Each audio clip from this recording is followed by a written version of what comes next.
Travel is supposed to be exciting. Hotels, road trips, new cities. But what if the places we go to escape become the very things we need to escape from? Tonight, I have 3 stories of trips that ended in horror. If you're watching this alone, you may want to check your locks first. This first story comes from Arun, who stayed at a budget hotel in Bangkok last year. He thought he was alone, until the room next door told him otherwise. I checked in late at night, around midnight. The place looked normal enough. A little old, but clean. I was exhausted and just wanted to sleep. But as I lay down, I started hearing furniture being dragged across the floor next door. At first, I thought someone had checked in late, but it went on, dragging, pausing, then dragging again. By 2 a.m, I still hadn't slept. The second night, it started again. But this time, it wasn't just dragging. There was tapping right against the wall behind my headboard. And then crying, faint, muffled, like a woman sobbing through the walls. By the third night, I'd had enough. I stormed down to the front desk.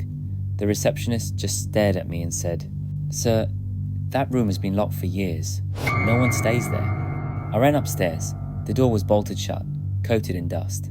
But as I turned to leave, a whisper seeped through the cracks. "Don't go, I'm still here."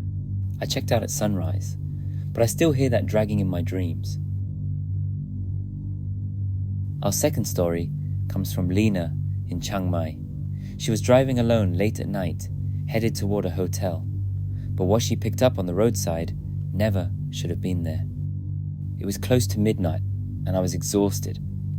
I saw a young woman standing by the roadside. She looked about 20, with long black hair and pale skin. She held out her hand, asking for a ride. I slowed down. I figured it was safer than leaving her alone in the dark. She climbed in, sat in the back seat. Silent, she just stared out the window. I tried to break the silence, asked where she was going, but she never answered. A few minutes later, I glanced in the rearview mirror and froze. She was gone. The seat was empty. I pulled over, heart pounding, headlights sweeping the road. No footprints, no trace she'd ever been there. Later, I stopped at a gas station. The clerk saw my face and asked if I was okay. I told him what happened. He just nodded and said, "You're not the first. A girl died on that stretch years ago, trying to hitch a ride to a hotel, the very hotel you're headed to. I never made it to that hotel."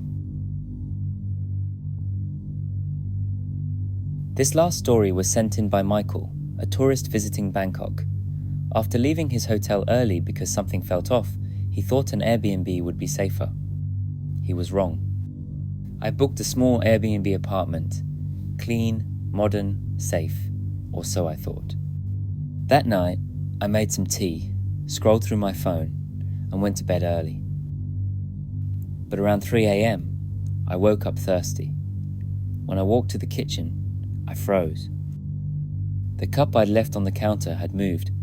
The faucet was running, and then I heard them. Footsteps, bare feet, padding softly in the hallway. My blood ran cold. Someone was in the apartment. I locked myself in the bedroom and called the host.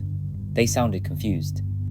"Sir," they said, "that unit hasn't been rented in months. You're not supposed to be there." The door handle rattled, and then a voice whispered under the crack of the door. I didn't pack. I didn't look back. I just ran into the night. But I'll never forget those footsteps following me down the hall. Hotels, highways, rentals. Sometimes the places we escape to are the ones we never escape from. These were the stories sent in by Arun, Lena, and Michael. If you've ever had an experience like this, share your story in the comments below. And whatever you do tonight, don't ignore the sounds coming from the room next door.